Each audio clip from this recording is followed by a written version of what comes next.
पिछली कड़ी में आपने सुना कैसे एक इंसान ने एक नया ब्रह्मांड रच डाला, लेकिन एक सवाल अब भी बाकी है। वो इंसान कौन था? वो शक्ति उसे कैसे मिली और उसका सफर कहां से शुरू हुआ? आज हम जानेंगे विश्वामित्र की कथा। एक राजा जो बरश्की बना, एक योद्धा जो तपस्वी बन गया, और एक अहंकारी राजा जिसने आत्मज्ञान को अपनाया। बहुत समय पहले जब धरती पर धर्म और शक्ति की परीक्षा होती थी, तब गाधी वंश का एक महान योद्धा जन्मा विश्वामित्र। वह केवल राजा नहीं बल्कि संपूर्ण आर्यव्रत का विजेता था। रणभूमि उसका क्षेत्र था, शौर्य उसकी भाषा। लेकिन इसी राजा के जीवन में एक ऐसा मोड़ आने वाला था जो उसके अस्तित्व को ही बदल कर रख देगा।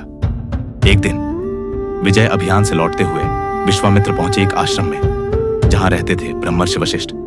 यहां उन्होंने देखी एक अद्भुत गाय, नंदिनी। वह गाय जो अनंत भोजन, धन और संपदा उत्पन्न कर सकती थी।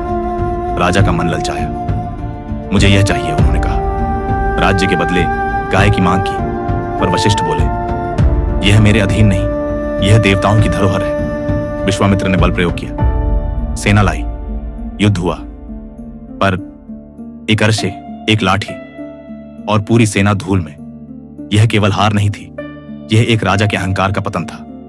उसी क्षण कुछ टूट गया था विश्वामित्र के भीतर। उसने पहली बार जाना, असली शक्ति तलवार में नहीं, साधना में होती है। वह राजमहल छोड़कर, मूल्यहीन सत्ता को त्याग कर गया जंगल की ओर।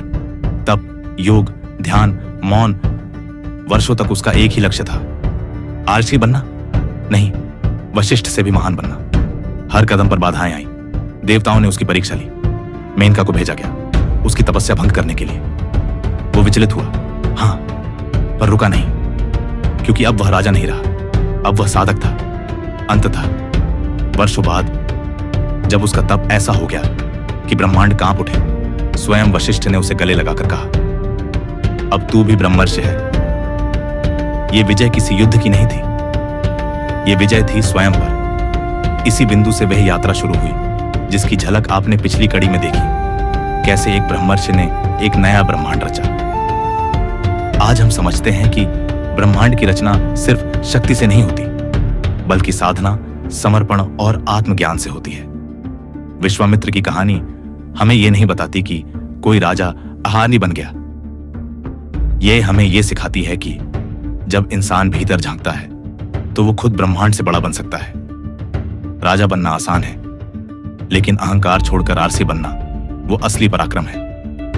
बाहरी लड़ाइयां सब जीत लेते हैं, लेकिन जो अपनी ही कमजोरी से जीत जाए वही विश्वामित्र बनता है। तो जब भी जीवन आपको तोड़े या आप खुद से सवाल करें, क्या मैं बदल सकता हूं, तो बस एक बात याद रखिए, अगर विश्वामित्र बदल सकता है तो कोई भी बदल सकता है, क्योंकि परिवर्तन वहीं से शुरू होता है जहां आप सच्चाई से खुद का सामना करते हैं।